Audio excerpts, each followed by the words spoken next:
Hi hello ನಮಸ್ಕಾರ. Simple moments with ಸಂಗೀತ. ನಾನಿವತ್ತು visit ಮಾಡ್ತಾ ಇರೋದು ಹಂಪಿಯಲ್ಲಿರೋ ಅಂಡರ್ಗ್ರೌಂಡ್ ಶಿವ ಟೆಂಪಲ್ಗೆ ವಿಸಿಟ್ ಮಾಡ್ತಾ ಇದ್ದೀನಿ. ನಮ್ಮೂರಿಂದ ಸರಿಸುಮಾರು 100 ಕಿಲೋಮೀಟ್ರ್ ಆಗುತ್ತೆ. ಅಷ್ಟು ದೂರದಿಂದ ಬಂದಿದ್ದೀನಿ. ಬನ್ನಿ ನೋಡ್ಕೊಂಡು ಬರೋಣ ದೇವಸ್ಥಾನನ. ನಾವು ನಡ್ಕೊಂಡು ಹೋಗ್ತಾ ಇದ್ದೀವಿ.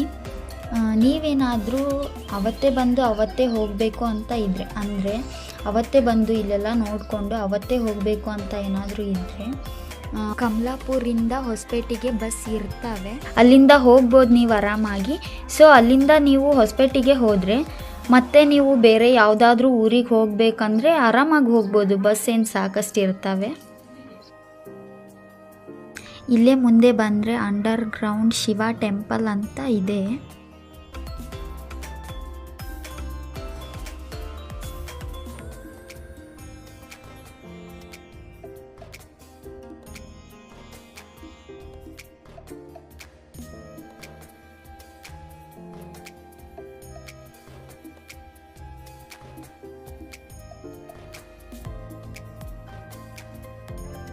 ಇದು ಫುಲ್ ಎಲ್ಲ ನೀರಿತ್ತು ಅನಿಸುತ್ತೆ, ಆದರೆ ಇವಾಗ ಸ್ವಲ್ಪನೇ ನೀರಿದೆ ಅಷ್ಟೇ.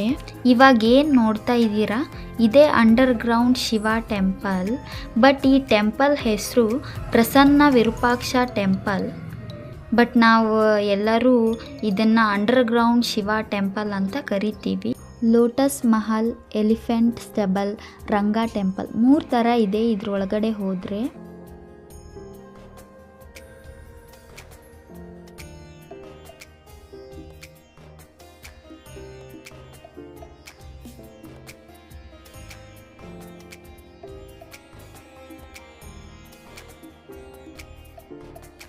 ಬೇಸ್ಮೆಂಟ್ ಆಫ್ ಕ್ವೀನ್ ಪ್ಯಾಲೇಸ್ ಅಂತ ಹೇಳ್ತಾರೆ.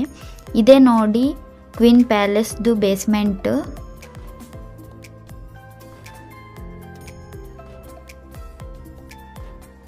ಹಾಗೆ ಈ ಕಡೆ ಹೋದರೆ ಲೋಟಸ್ ಮಹಲ್ ಬರುತ್ತೆ.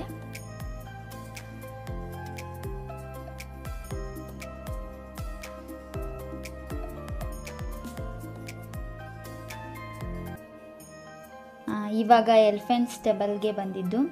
ಇದು ಯಾವಾಗ ಕಟ್ಟಿರೋದು ಅಂದರೆ ಲೈಕ್ ಅರೌಂಡ್ 15th ಸೆಂಚುರಿಯಲ್ಲಿ ಕಟ್ಟಿರೋದು. ಇದು ಇಂಡೋ ಮತ್ತು ಇಸ್ಲಾಮಿಕ್ ಸ್ಟೈಲ್ನಲ್ಲಿ ಕಟ್ಟಿರೋದು. ಸೊ ಎಲಿಫೆಂಟ್ ಸ್ಟೆಬಲ್ನ ಏನಕ್ಕೆ ಯೂಸ್ ಮಾಡ್ತಾರೆ ಅಂದರೆ, ಎಲ್ಲ ರಾಯಲ್ ಎಲಿಫೆಂಟ್ಸ್ ಏನೇನಿವೆ ಅವೆಲ್ಲ ಇಲ್ಲಿ ಇಡ್ತಿದ್ರು. ಅಂದರೆ ಇದನ್ನು ಆನೆಗಳ ಮನೆ ಅಂತಲೂ ಕರಿಬೋದು. ಆವಾಗ ರಾಜರ ಕಾಲದಲ್ಲಿ ಈ ಕೋಣೆಯಲ್ಲಿ 3 ಆನೆ ಮಲಗುವಷ್ಟು ಜಾಗ ಇತ್ತಂತೆ. ಬಟ್ ಒಂದೇ ಆನೆಗೆ 3 ಆನೆ ಮಲಗುವಷ್ಟು ಜಾಗನ ಒಂದೇ ಆನೆಗೆ ಕೊಟ್ಟಿದ್ರಂತೆ.